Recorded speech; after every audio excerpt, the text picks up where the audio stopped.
Fact check: did Obama deport more people than all previous presidents combined? Democracy Now! Host Amy Goodman claimed recently on CNN that former President Barack Obama deported more people than all previous presidents combined. Verdict: false. Data from the Department of Homeland Security, DHS, show that while Obama did remove record numbers of people, he did not deport more than all his predecessors combined. Additionally, removals under Obama are not directly comparable to previous administrations, and other DHS statistics arguably show that he deported fewer people than his predecessors.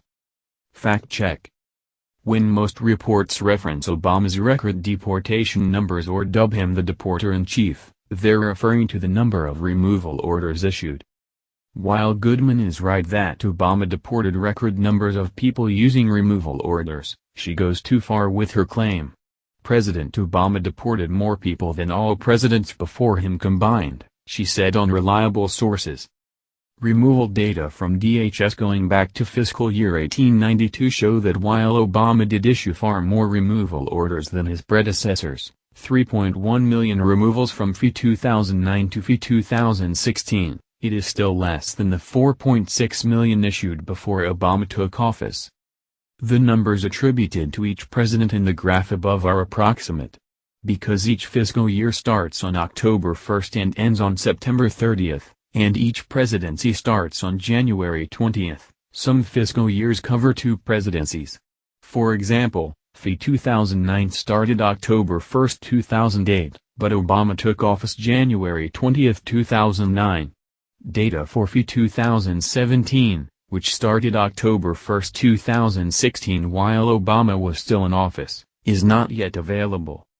Critics argue that Obama's removal numbers are not a direct comparison to removals under previous presidents because his administration inherited greater legal authority at the southern border. Removal orders have historically involved bureaucratic paperwork and backlogged court proceedings run by immigration judges. But a law passed by Congress in 1996 gave immigration authorities more flexibility. Agents could now issue expedited removal orders without the need to go before an immigration judge. The authority was initially only extended to ports of entry like airports and seaports, but a regulatory change in 2004 allowed agents to remove new entrants at or near the southern border. President George W. Bush nearly doubled the number of removals from FY 2001 to FY 2008, and Obama continued to issue record numbers of removal orders. By FY 2013, 44% of all removals fell under the expedited removal category. The Center for Immigration Studies notes that more than half of the removals attributed to Immigration and Customs Enforcement, ICE, in 2012 wouldn't have counted as removals in previous years. The number of removals also rose due to the creation of DHS in 2002. From 2003 to 2008, Customs and Border Protection, CBP, grew from 10,000 to 17,000 agents, and ICE grew from 2,700 to 5,000 agents. By the time Obama assumed office in 2009, he wielded what the Migration Policy Institute, MPI, has called a formidable immigration machinery that would issue up to 434,000 removals a year.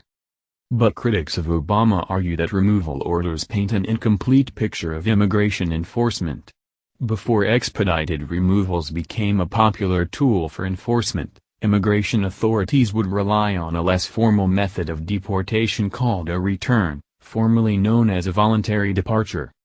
Under a return, immigrants apprehended by agents agree to leave the country before their court cases are settled.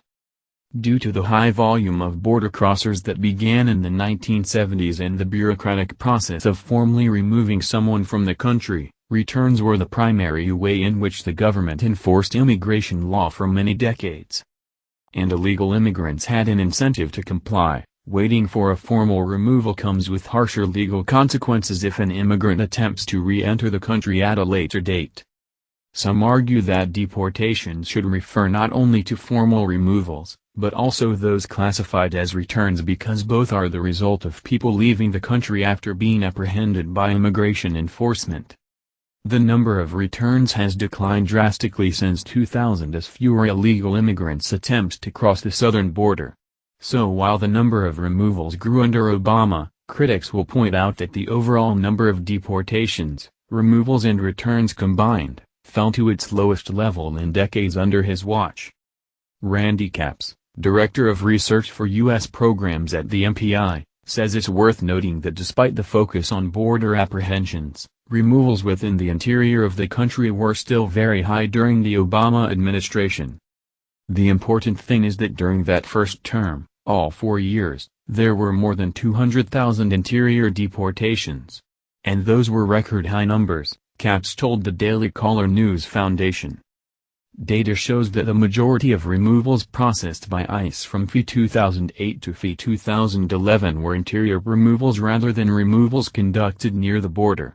But starting in FY 2012, interior removals declined and most removals were from those apprehended near the border or ports of entry. Capps said that if you compared Obama's interior deportation numbers to Bush or any other president, Obama's would be higher, due in part to ICE not existing before 2003. Data on interior versus border removals before 2008 was not available, so it isn't possible to directly compare Obama's internal removals to past presidents. It's also difficult to compare presidents because DHS statistics may not fully account for deportation actions early in the 20th century that weren't well documented. President Herbert Hoover started to repatriate Mexicans in 1929, for example, an effort that led to the deportation of an estimated 1.8 million people, including U.S. citizens born to Mexican parents. President Donald Trump has ramped up enforcement efforts since assuming office. From his inauguration on January 20 to the end of the fiscal year on September 30, ICE arrested 42% more people and removed 37% more illegal immigrants from the interior than the same period in the previous year.